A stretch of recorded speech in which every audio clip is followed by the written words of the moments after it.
네, 지금 보신 것처럼 안철수 전 의원 얘기 한번 해보겠습니다. 안 전 의원이 어제 바른미래당을 탈당을 했죠. 이제 네 번째 창당에 나설 것으로 보이는데 두 분께 좀 가까이 여쭤봐야 될 것 같아요.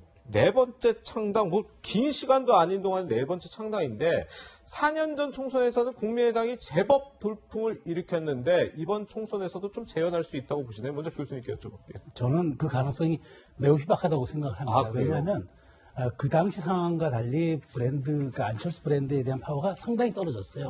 그 당시에는 호남이라는 데를 거의 석권을 했잖아요. 그런데 그때는 호남에 기대주가 없었어요. 그런데 지금은 이낙연이라고 하는 확실한 호남의 기대주가 있습니다. 틈새가 없는 거죠.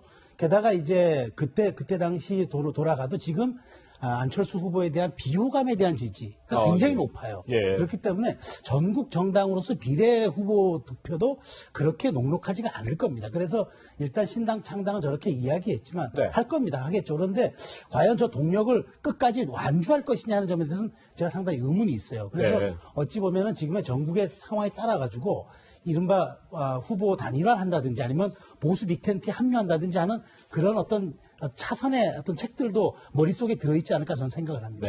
그런데 이제 안철수 전 의원이 최근에 출마한 뭐 두 차례 선거 지지율을 보면 한 20% 안팎으로 받았어요. 지금 준연동형 비례제이기 때문에 이 정도만 봐도 상당히 선전할 수 있지 않을까요? 그러니까 그런 걸 보고 아마 이렇게 한국에 귀국한 것 같습니다. 총선 출마해서 어떤 연동형을 하게 되면 가장 혜택을 볼 만한 그 상황이었거든요. 국민의당도 마찬가지였고요. 근데 사실은 우리 최 교수님 지적을 했지만 만만치가 않습니다. 지역 거점 호남이 지금 그때는 뭐 문재인 후보에 대한 불만도 있었고 또 그때 한나라당 새누리당이었죠.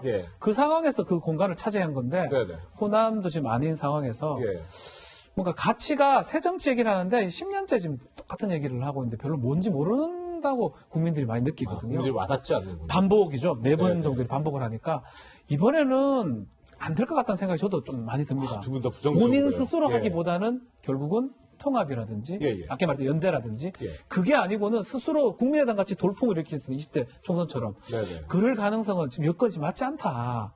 그렇게 보이는 게 지금 현실. 준연동자 좋긴 한데 그거를 효과를 볼 수 있을지는 좀 의문이네요. 그렇군요. 네, 두 분 다 부정적인 전망을 해주셨는데 이 안 전 의원이 보수 대통합 흐름에 참여하는 것 아니냐 이런 분석도 나오고 있습니다. 안철수계 의원들은 이런 것에 대해서 어떻게 이야기하는지 한번 들어보시죠.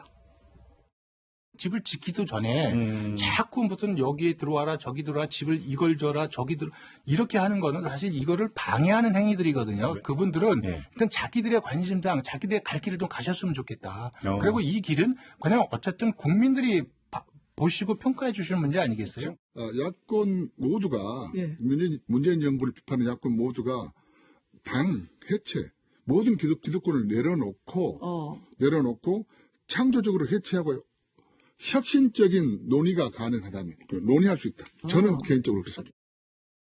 안철수계 의원들도 모두 말하는 게 다른데 이 안 전 의원의 의중을 파악하지 못하고 있는 것 같아요. 사실 안철수 개가 지금 존재합니까? 저는 사실 개보라는 게 존재하지 않는다고 봐요. 왜냐하면 남아 있으신 분들도 호남파가 있고 또 뭐 비당권파가 있고 또 지금 같이 하는 당권파가 있는데 대다수 비례대표고 그러니까 이게 지금 사실 지금 안철수 신당이라는 게 지금 예전처럼 그 상황이 별로 좀 녹록치 않은 게 지금 자금도 없어요. 손학규 대표가 지금 200억 원에 이르는 자산을 다 깔고 앉았는데 지금 무슨 돈으로 또 저 창당이 그렇게 손쉬워 보이지만 물론 네 번째 창당이기 때문에 아무리 창당이 전문가라 하더라도 이거 그렇게 손쉬운 일이 아닙니다. 그렇기 때문에 정말 이게 지금 많은 사람들이 엇박자가 나오는 소리를 할 수밖에 없는 제각각의 각자 도생도 머릿속에 지금 들어있는 상황이 아닌가 저는 그렇게 생각이 들어요.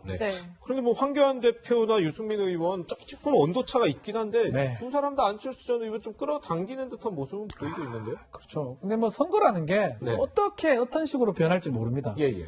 안철수 전 대표가 또 어떤 방식으로 또 어떻게 변할지 모르기 때문에 가장 원하는 그림은 결국은 한교안 대표하고 다 합치는 그림이고 한교안 대표 입장에서는.